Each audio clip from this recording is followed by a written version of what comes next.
What's up with it? It's your boy J 2 Times, and welcome to another episode of Tea Time with 2 Times. And y'all, today, this is a very special episode to me because it goes back to my childhood. I remember back in the Gap, you know what I'm saying? Going to elementary school, my mama dropping me off. I'm in the back seat. Baby, it's morning time. Hello? It's morning time. There are two men talking, but there's a lovely voice. It's a beautiful feminine voice. Is that right? A beautiful buttery. It just was music to the ears. Good Hello. morning. Hello.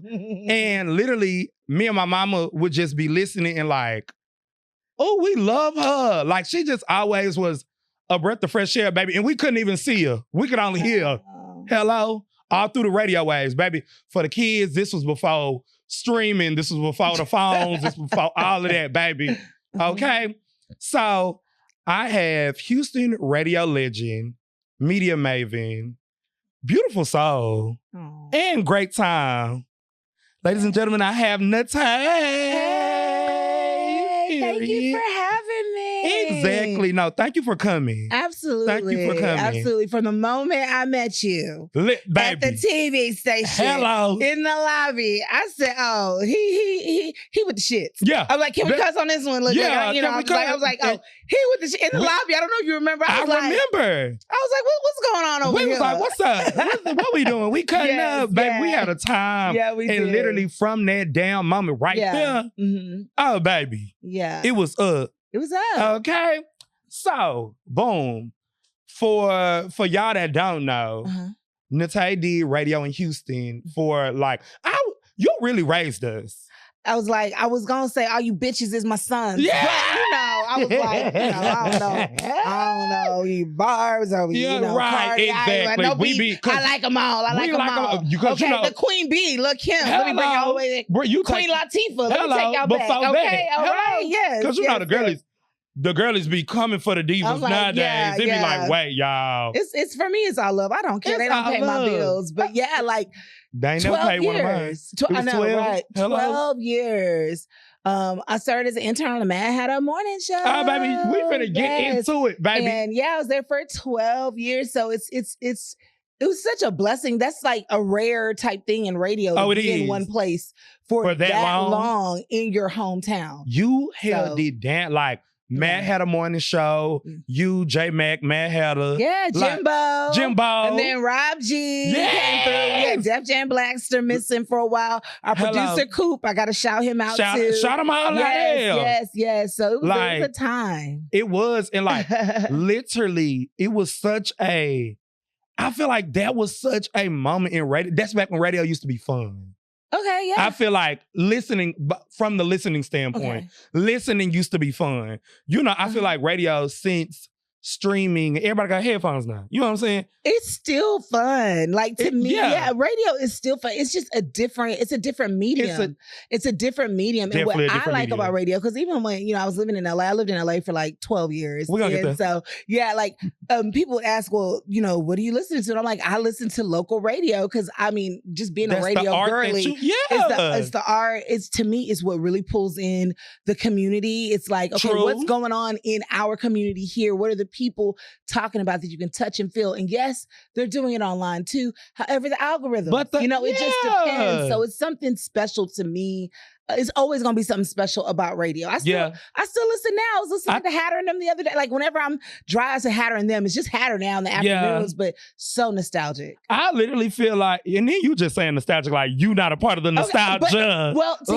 Here's the thing. The first time I ever heard Hatter on the radio, he was on Magic 102 because he started on Magic 102. Got you. And I was at that time in middle school or high school. And then we did a quick little stint in St. Louis, then came back to Houston, and he was on 97.9 The Box. And I was like, well, who's that guy? Whatever, And he was doing the roll call. So to hear him again now in the afternoon. And to still be to still be holding it doing down. That. That's lit. And he's poured into so many people, including myself. That's what I was like, it's so nostalgic. Like, it's nostalgic. I was driving somewhere in the afternoon and it was like Hatter was there doing his daily dilemma or something. And I was just like, every now and then I'll just shoot him a text like, all right, that sounded good and stuff like that. Yeah. That's crazy. So it's like, for you, it's still nostalgia because he was on the radio when you were a child. So you literally were doing radio with somebody you grew up listening to. Absolutely. That's so funny. Yeah, that's what's like, wow. So how you felt with that is how I feel doing this. Yes. It's literally how I feel doing this. Yeah. Like, I'm like, this is so fucking crazy. Yeah. So let's go. I want to go all the way back. Okay. I want to go all the way back. Let's take it back. Take it back. Yeah. So give me what was growing up like for you. Were you always the outspoken girl, or were you in like theater or things that exercised your confidence? Because you were very confident on the radio. Like, I always felt like you stood up for the ladies. Like, and you always like, well, you was like, baby, it was giving Beyonce. You know what I'm saying?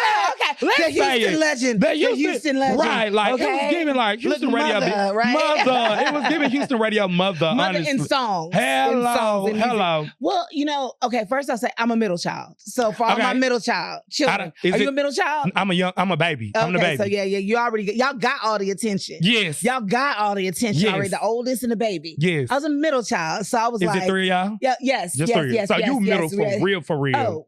Middle for real. I have a best friend. It's 5 of them, and she's the middle for real. And it's like you gonna see me, you gonna feel me. I'm not gonna get lost and left behind. Yes, but of course, I definitely did theater growing up. In middle school, was doing like poems and everything like that, poetry in St. Louis, and always was begging to audition for the Disney Channel for this and that. Beg my parents to go to HSPBA. You were always like media bound. Yeah, I wrote for my high school. I went to Dobie High School. Shout out to Kiati, because he went to Dobie as well. For real? Yeah. We're a few years apart. I'm a little bit, beyond his years there. But So I wrote for my school newspaper. I wrote. I was on their broadcast. A journalist, hon. Yeah, all of that. Yearbook, all of that. Just. Always kind of had an opinion. It was gonna say it. It's like almost like I can't say. It's like I almost can't not say it. Yeah, because why would I not say it when I can say it? Right. And then y'all saying all this other stuff, and it's like sometimes I'm like, y'all not saying the right shit.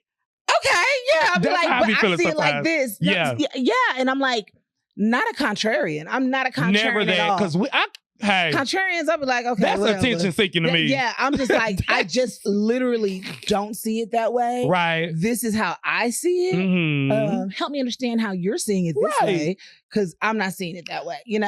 I love that because we have that in common. So I have always been a people's person. I love to get to know other people. Yeah. I love to where they come from. I've been like that since I was little. Like, I want to know where you come from. I want to know your background. That's why the fact that I do this is crazy as fuck, because I'm like, I curated a space for me to do that for other people. Yeah. Like, because it's like, I always have loved that. Like, I've always loved, I remember being in college, literally laying in my bed watching Breakfast Club interviews.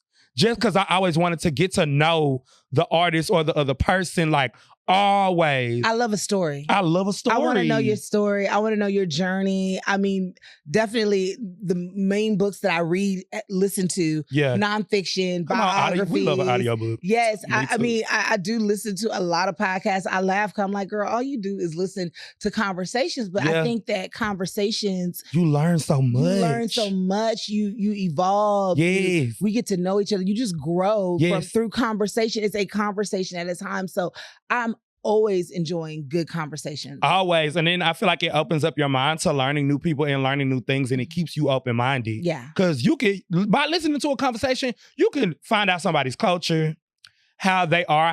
You're like, oh, you like that because of this. Yeah. Or this is your... It helps you connect dots. It helps you connect so many dots. Like, that's what I really love about that. So we definitely have that in common. Yeah. So with that being said, I want to know the question. How did you get into radio? How did I get into radio? Well, It was a cloudy morning. Yes, honey. Driving up 45 north.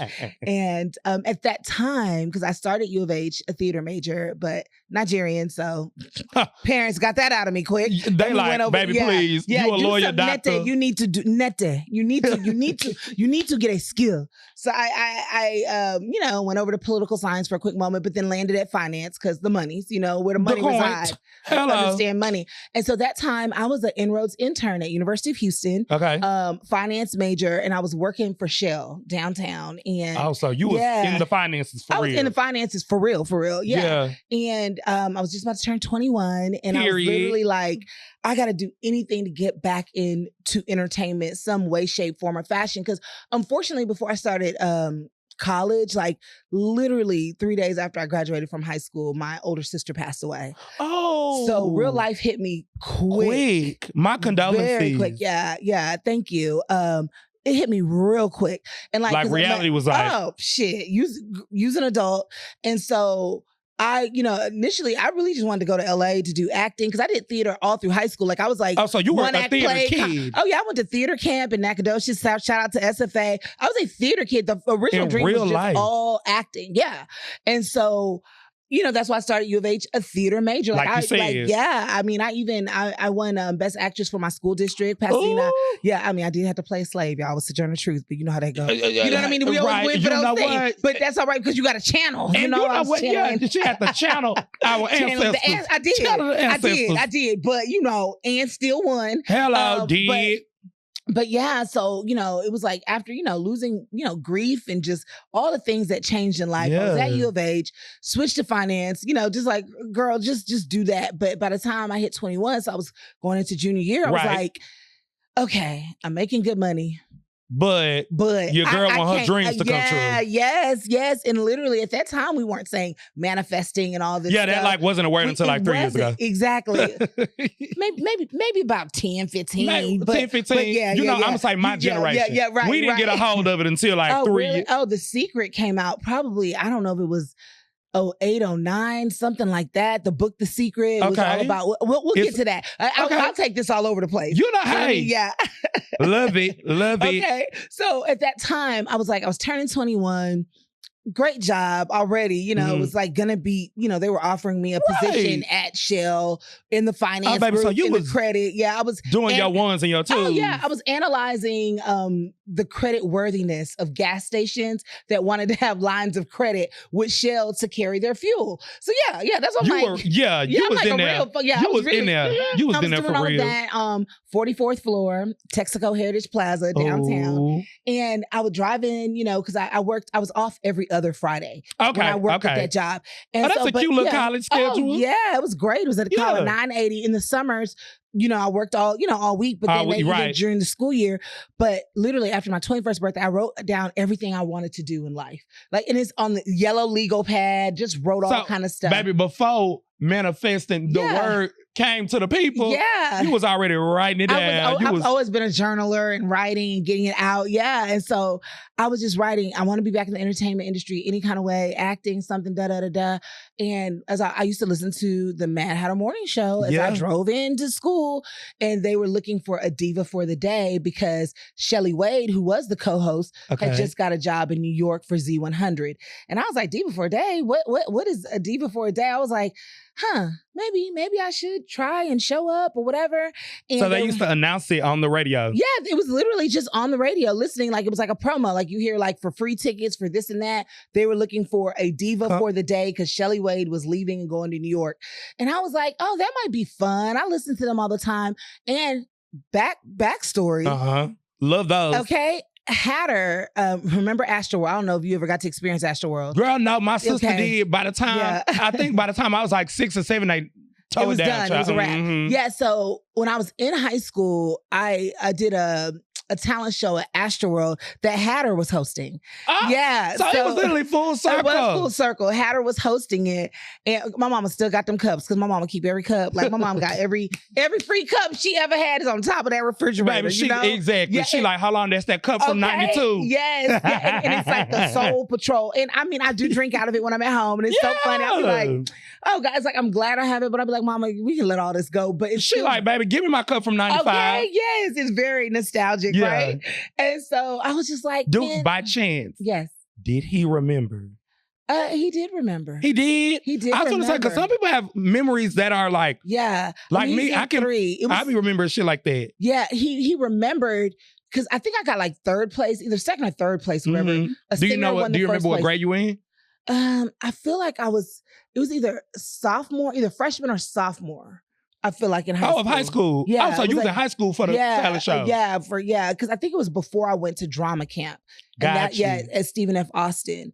So yeah, it was something around there. And I was just doing, I think I did Still I Rise or Ain't I a Woman, one of those. Yeah, baby. Yes. Like my middle school theater teacher, I was so mad because I wanted to do Phenomenal Woman, because that's when, that's when Poetic Justice came out. Yes. And I was like, I want to do that. But she let this other girl do it. But she was like, I'm going to give you need to learn Still I Rise. And when I tell you Still I Rise has saved mine. Yeah. But over the years. Yeah.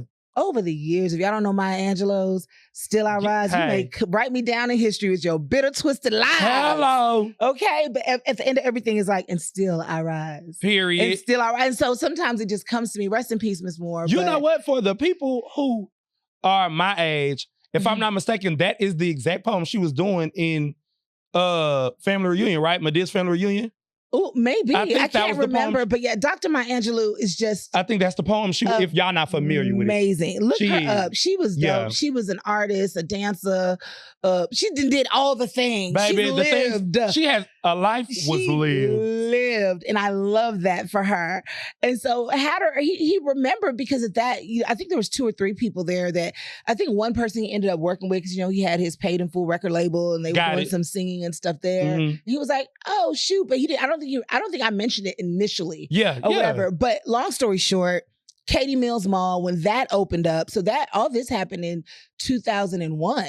So yeah, it was a time ago. It was a time ago, right? So 2001, Katie Mills Mall was opening, and so they were doing like a promo with the radio station to have the Diva for a Day auditions at Katie Mills Mall. Yeah. Now I live by Baybrick Mall. For those who don't know, by NASA, that's a good hour. It's an hour, and I was like, I think I'm gonna get up and I'm gonna go and just see what that is. Yeah. And I told some of the guys that I worked with, some of the other interns. Yeah. And they were like, "You gonna get up and do that? You think they'll do that?" Because we were going I'm gonna be a diva for the day. Yeah, I was like, I don't know. And I thought everybody's gonna be there. I really did, because I'm like, it's Houston. I was gonna say U of H, TSU. There's PV down the street. I was gonna say that because that's closer to that when they drive in. Yeah, they're listening. You can hear that. Oh yeah, I've had some little trips down to PV back. The hill.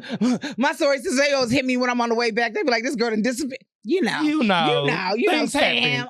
Things happen. A time was had, right? And so, I was like, I thought Sam Houston was going to be coming down. You like, girl, everybody's going to be here, so I need to be there. I need to be there. My best friend, that's still my best friend to this day, was like, I'm going to call and make sure you get up to go. And I was like, girl, you ain't got to do that. I'm fine. She still called, made sure I got up to go. I get there, it's 12 people there. It's literally 12 people, and some of them are like radio fans, like moms that drop their kids off and they listen all the time. So they like, we just want to try it. We're just hanging out. They just want to hang out. Like they just want to. I was like, I was like, I can do this. It's 12. Baby, love y'all. But I was literally like, oh, the queen is here. I love y'all though. I got this, and was talking noise from the moment. I just remember like we did like they gave us like articles, to do, okay, we're going to do entertainers next and, see how y'all do it. And I'll never forget, because this is when Lisa Left Eye Lopez, rest in peace, TLC. And Left Eye, R.I.P. There was an accident at Andre Rison's home, and it was all an accident. It was all an accident. It was an accident, sometimes guys. You get caught cheating and the house burns down, right. But that's only after you get caught cheating, and that's when the accident happens. You know, because accidents happen. They happen. You know, so don't cheat and accidents won't happen. Your house will not have to burn down. You know, they burn the house down. She went, right, on accident. So we were kind of going back and forth about that. I was like the little fire starter. You know, I just had all my little things I wanted to say. And then he said something to me. And at that time, bag. What? Give me 50 feet. That was the song. That's had just dropped. And he had to say something to me. I said, hey, man, you need to give me 50. Like, you need to give me 50. He was just like, oh, who is this girl? Because you like the fresh girl. You in college still. Yeah, like, you can't tell me nothing. You can't tell me nothing. I was like, whatever, you know. Yeah. And after that, he was like, I really think you can do this.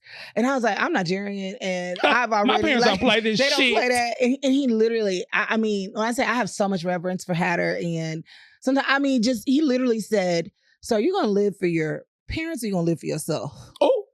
I was like. He ate that. He ate that up. Yes, he did. Right then and there. I was like, huh. You know, I mean, good point, you know. Then you start contemplating, talk about, well, I can do both, huh? And that's what I did. Did. You so like, I can do finance and radio, huh? And I did that for a while. Like, so I did. Yeah. Like, it probably took 2 or 3 months. Like, I just started showing up at all the radio stuff and just started, you know, like, trying to help. And then so I started coming in 2 days a week, like, because school was back in. So I would work at Shell 3 days out of the week. And the other 2 days I would do the morning show. And then, you know, and just like help out there. An organized queen. Pulling CDs. Like, that was the first job. Like, okay, get the hour of music ready. Because if you know, like putting that pulling in there, the CDs and answering the phone, getting those requests, you know, learning how to, like, that's what I was like, I love the behind the scenes and in front of the scenes or the camera or the microphone. Yeah. You learn so much because then I'm answering those calls and that whole time I'm learning, okay, what does a good caller sound like? Oh, like, you got to talk to this person. Oh, da-da-da-da. Okay, say that again. Like, that's where the producing starts, you know? I was finna say. Yeah, I didn't get hired immediately. They ended up bringing in another lady because, you know, everybody, there's always going to be different opinions of which way the show should go, you know? And so I started writing entertainers for the person that they had brought in. And so now I'm learning how to, you know, really write an entertainment segment. Yeah. And keep in mind, not making any money. Right. Not making any money. Producing for free. Producing for free. Interning. Learning for free. I was literally finna say, learning interning. for free. And then bring back interning. Okay, no, for real. And for free, because then you'll see who really wants to show up. And Hatter saw my dedication. He started paying me out of his pocket. He probably paid me out of his pocket for, I know, definitely a year. I feel like it was damn near 2 years. For real? Paid me out of his pocket. Yep. Because then I started coming in daily. And then just like, because I was like, this is where I want to be. And then like the Shell, like the people there, they were like, come in after that. Because, you know, the black folks at Shell started putting together. They were like, there ain't a lot other than Nnete. You know, like, so like they would come by my little cubicle and. Oh, so they started figuring you out. Oh, they started figuring me out because I never talked about either. Like, I kept it separate. I just kept it separate. Friend. I mean, back then you really could, because all we had was like Black Planet, and you know, like back then you really could. And oh yeah, I moved in silence. You really could. When I tell you, I feel like I live that life now. So, literally, the type of job I do in the industry I do it in, I love it because it separates the demographic. That demographic wouldn't watch my show, right? So.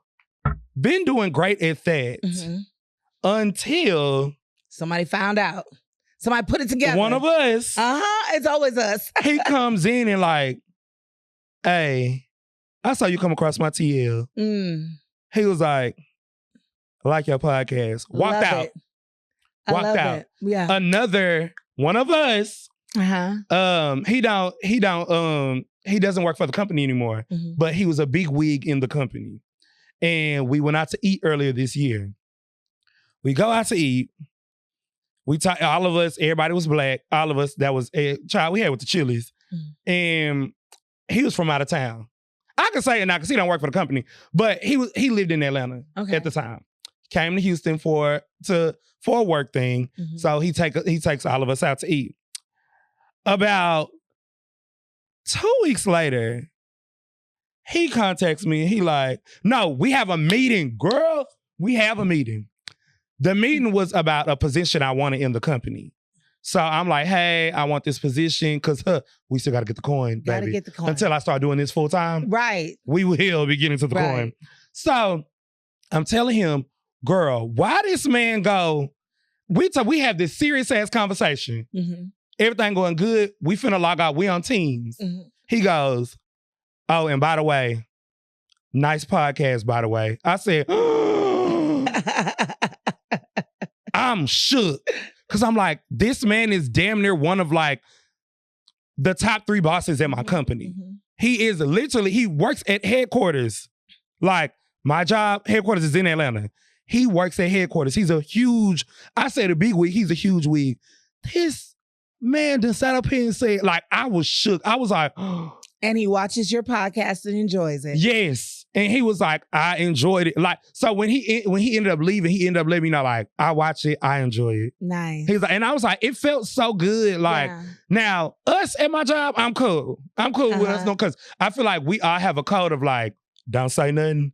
You know what it is. Yeah. Yeah, But it was so funny, like, so to hear you say you lived that life, and you lived that life before the internet for real. Yeah, so that's I know what it was made way better. Oh, yeah, that's I what was made gonna say easier to like do that. And you know, and the brothers and sisters at the job that came to my cubicle, they were like encouraging me. That's what I'm saying. It's so encouraging. And then, you know, my white brother that was the cubicle next door. Yeah. Next door. It's not a door, but still, right beside me. One day he pulled me over. He was like, Nnete, his name is Greg. I'll never forget. Greg, you know, in finance. He was like, who also went to U of H, go Cougs.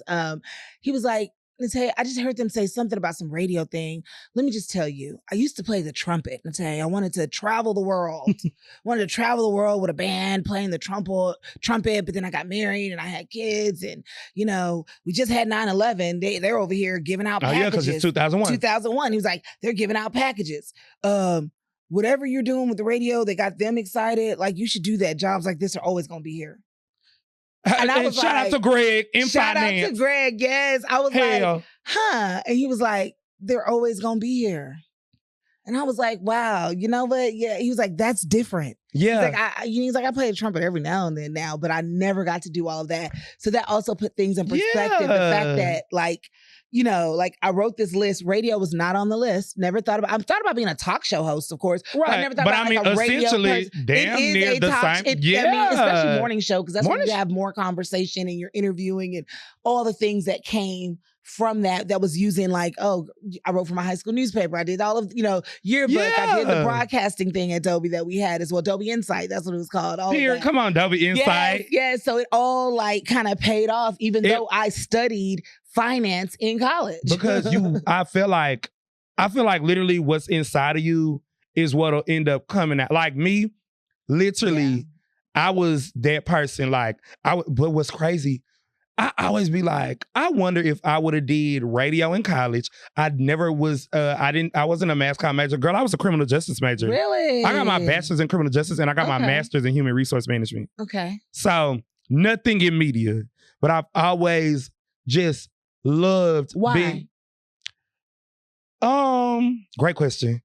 So basically being taught, like, you know, I got regular black parents. Okay. But definitely regular black meaning what? Meaning like not Nigerian. Okay, got there we go. American. Just check American. Okay. Yes, American. You're gonna have them chop me up, talk about regular black Nigerian. Look like what you meant. Exactly, baby. Don't come for my girl nor me. And if you do, it's fine. Look, don't send, you know. Yeah, baby, we don't care. Yeah. So basically, you know, it was very much so, especially back in my day, it was like, and I feel like our generation are very similar when it comes to like, hey, get a degree that's gonna make you money. Yeah, because why are you investing this much money? Which college was so much cheaper back then. Oh my God. Right now, I can't believe I'm jealous of y'all. What people are paying to go to college. Yeah, go ahead. I'm jealous of y'all. Yeah. So it was very much so like, get a degree. And it just wasn't, I was like a freshman orientation leader at PV. Is this thing called PALS, PALS. Y'all know what the fuck going on. I was just very active on campus. And do you know, it never popped in my mind to do like, at PV it's called PV You Know Radio. Okay. So like, it never popped up in my mind to do radio. And I'm like, I would have dominated that shit. Like, I would have did that shit, but like, and I knew about it. But I guess I was so caught up in like all the other college shit.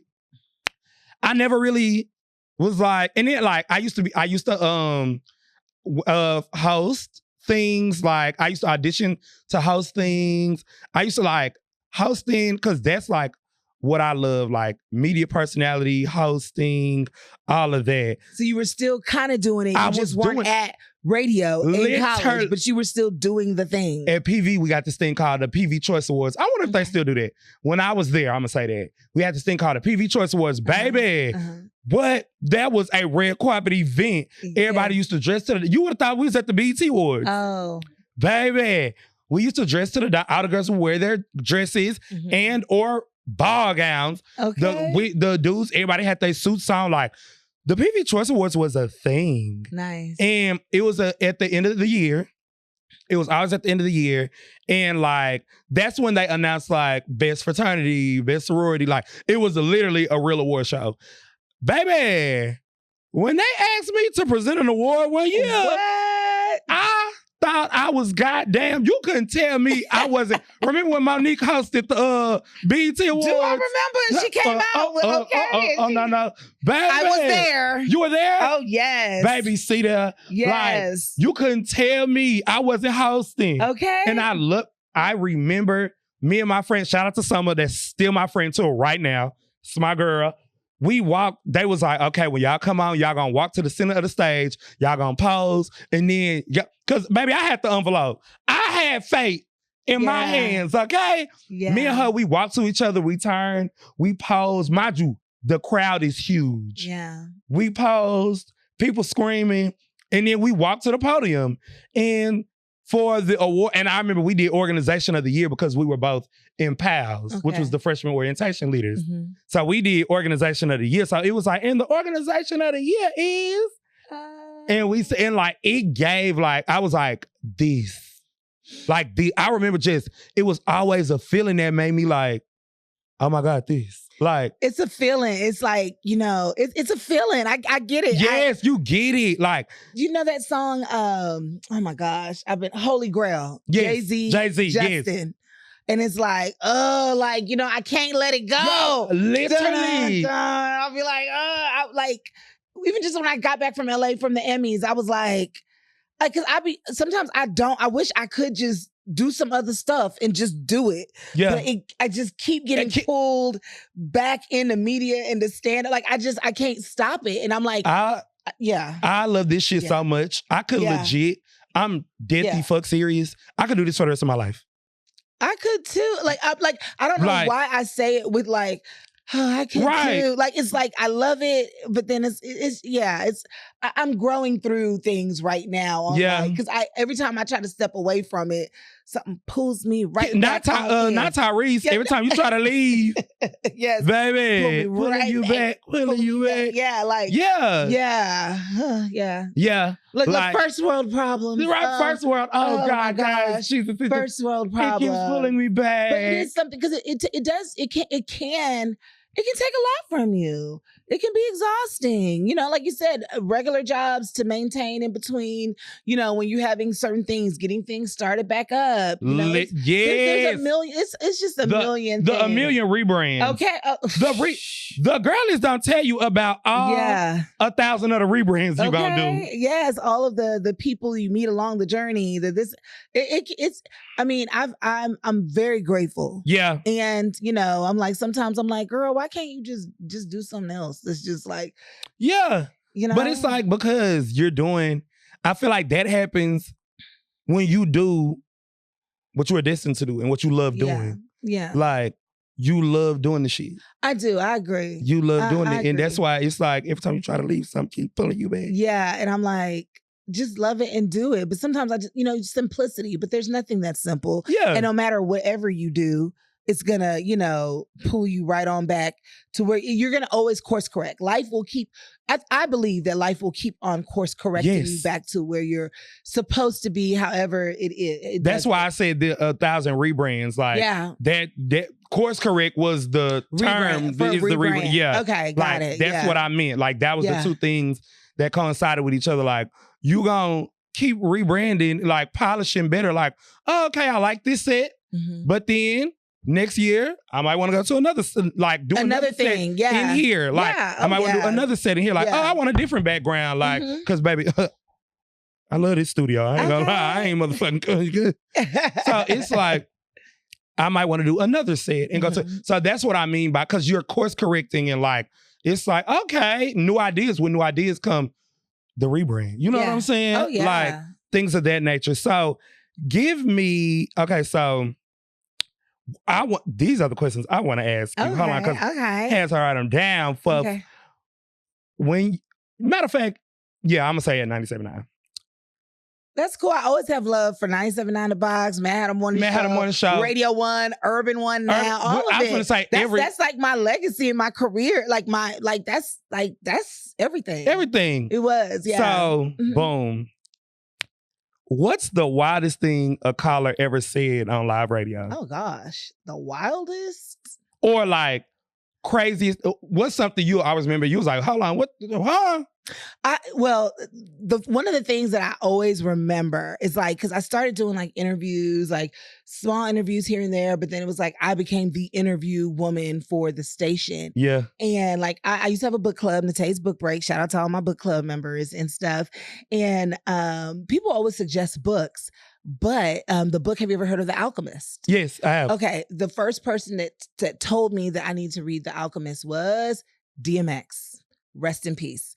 So DMX comes in, he's supposed to come in to interview. And of course, like no matter what, like no matter if they say it's 2, it might be 5. It might be 2, it might be 1:45. You know, you just kind of always on call. And it was like we weren't on air. So we were recording in one of the back studios. And then whenever DMX, it was like one of my favorite interviews and just moments. He was so loving, so fun. He was telling me about The Alchemist there, but also with like all the people in the back studio. When I tell you, things just started like dropping into the studio. It was like, oh, all of a sudden, you know, we have libations here. All of a sudden we have, you know, a little herbery here. It was just it was like the whole, like, it just changed. It might be slight debauchery. Debauchery. You know, I'm with the shenanigans and the debauchery. I was like, and he kept offering, and I'm like, I'm at work. I can't, you know, do like, this. Hey, like you want this shot? It's like, I'm at work, and this is on camera. Right. So actually, no, I'm good. Yeah. You know, and so that was just always one of my favorite moments because he was just speaking like, you know, just life and love. And, you know, he was like, you need to read The Alchemist. And, you know, like if you love people when they tell you you're amazing, you'll believe it when they tell you you're not. Like, so you can't, like, he just was just like, it was like just one of those. Real. He's a real and just unapologetically himself, which was just very, very beautiful. So that was actually one of my favorite moments. That's crazy. There. That was one of my, I always say, I feel like people who do this for a living, like people who interview for a living and like talk to, are the, like, you just answered that. You just answered one of the questions. Oh, okay, wonderful. I was like, girl, I ain't even gotta ask that because you did that and that.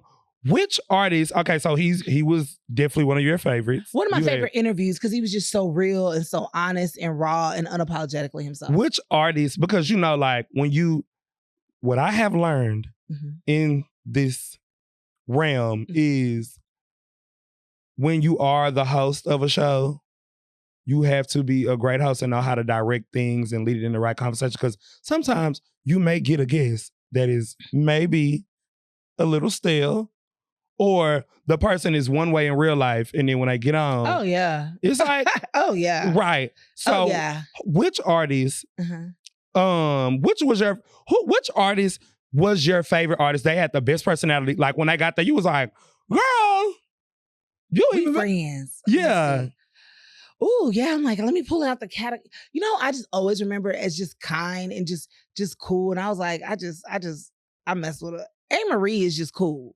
Like A-Marie. It's just one thing. Just cool vibes, cool energy, just cool. Like just cool. Just cool. Like, okay, you know, we can kick it in real life. In real life. Like I'll go get a drink with you. Yeah. Like, and just have real conversations and chill. I'm trying to think, oh my gosh, like, cause I did a lot of the press junkets and tours for a long time, going to the BET Awards, the VMAs, when MTV had those and everything too. And those are just so quick and everything. But So you was on the red carpet doing one of these. On the red carpet, and then they would have radio rooms set up. So it'd be like, it'd be a room. So it's kind of like how now they do the BT Media House, where it's nothing. So in the Media House, like it's nothing but podcast sets and like the artists just walk up and do an interview. Yeah, that's what a press junket was too. That's what it was. So it was a big media room too, with all of the radio stations, all the urban stations and everything. You know what's cool? We get together and do that. Mm-hmm. It's like these things have been a thing. Oh yeah, it's like they've been a thing. It's just like, I guess the more you grow and research and stuff, you like, because you telling me like, baby, they've been doing that. Oh yeah, yeah. I think 03 or 04 was my first time going, and I was like, oh my God, I always wanted to be in LA. I wanted to live in LA, and now I'm doing it for the BET Awards. It was just so amazing. Oh, TC Carson, is that, or TK Carson from Living Single, Kyle. Oh, Kyle. Yeah, so speaking of the BET Awards, so there's a gentleman, James Adair, here in Houston. He knew I was going to the BET Awards, and he just reached out like, hey, I'm friends with TK Carson. While you're out there, if we get a chance, let's all go out to eat. And like one of my best friends came with me. I always have like a friend that comes with me, and, just Janelle, the one who woke me up, made sure I was there. Oh, and she, like, period. Oh, yeah. Oh, she been down. Cool. Oh, yeah, been down. High school together. So we ended up like at off of Hollywood and Highland, like, eating lunch or dinner. No, it was dinner. I feel like it was dinner with TK Carson, James Adair, and like they weren't creepy, because just you think about things, and it was just cool. And it was so nice. It was great conversation, and it was just kind, and like James still to this day will like just reach out, hey, how you doing? Checking in on your career. That's so cool. That. Yeah. So that was another like really cool, like, oh, this is cool and random, and I'm like, okay, the memories are coming. They're coming. Yes. Okay, boom. So, what song or artist instantly takes you back to your earliest days in radio? Oh God, Usher, You Got It Bad.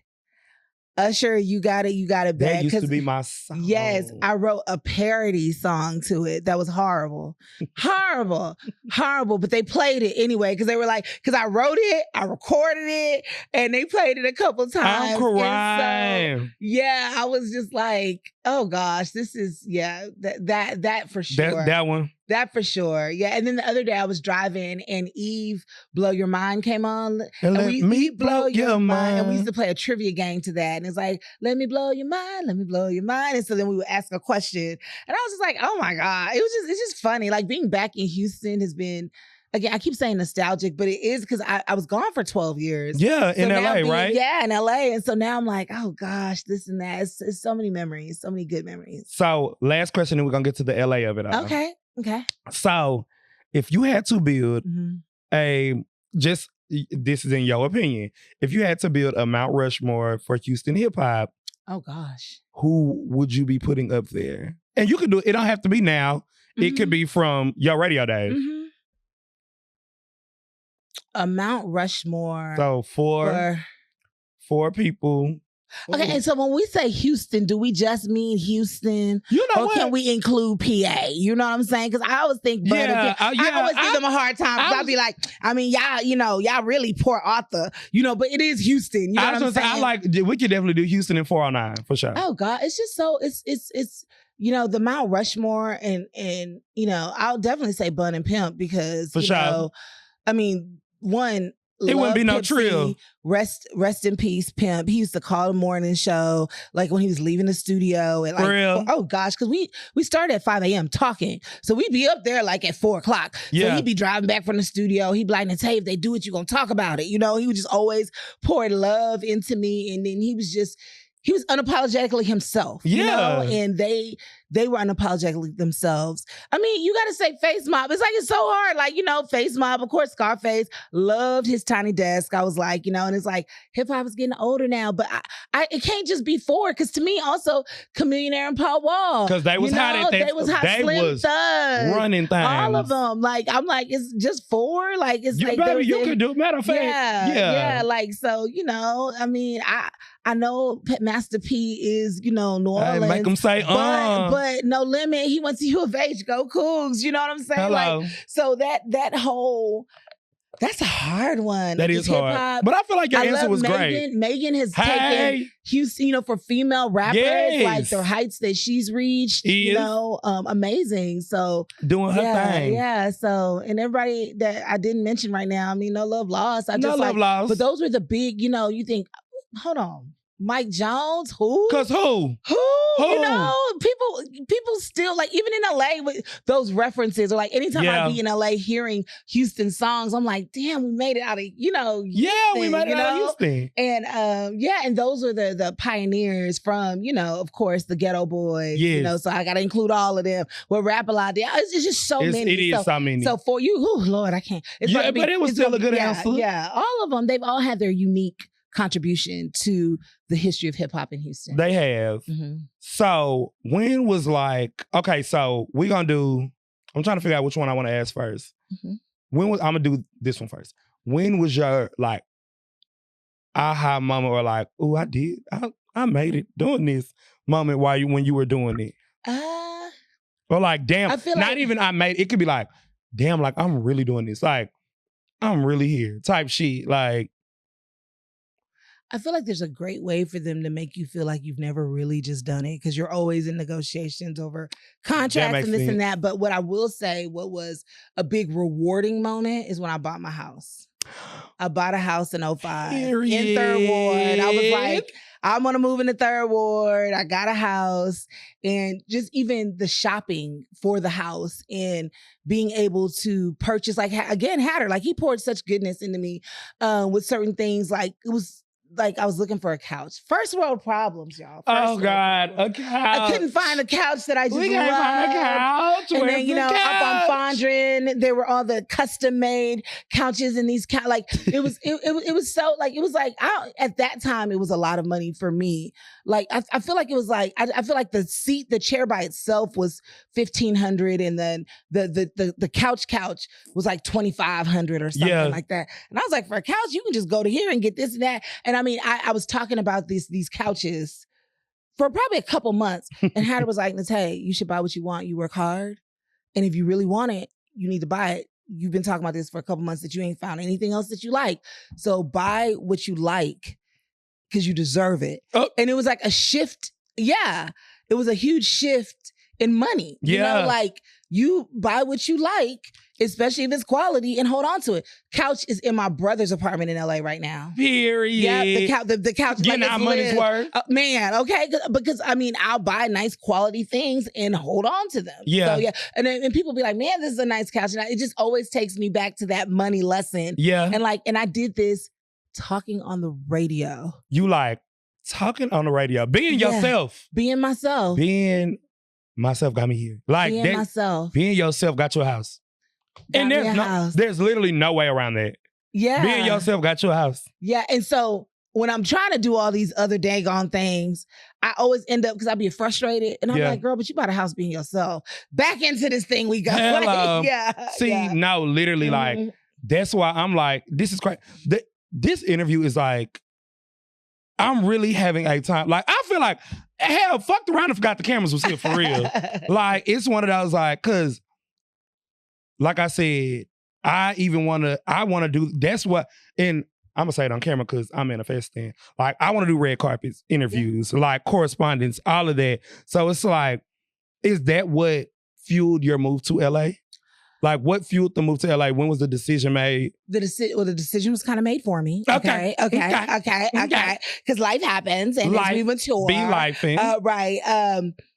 But I was making the decision before that, because then, like, once I started doing the press rooms and doing red carpets and all of that, like, I would go to LA 2-3 times a year, and then to New York 2-3 times. I mean, like, I was always flying out, getting flued out. Flued out. Baby, you was getting flued out. Flued out. Hello. And then I still, the first love was acting.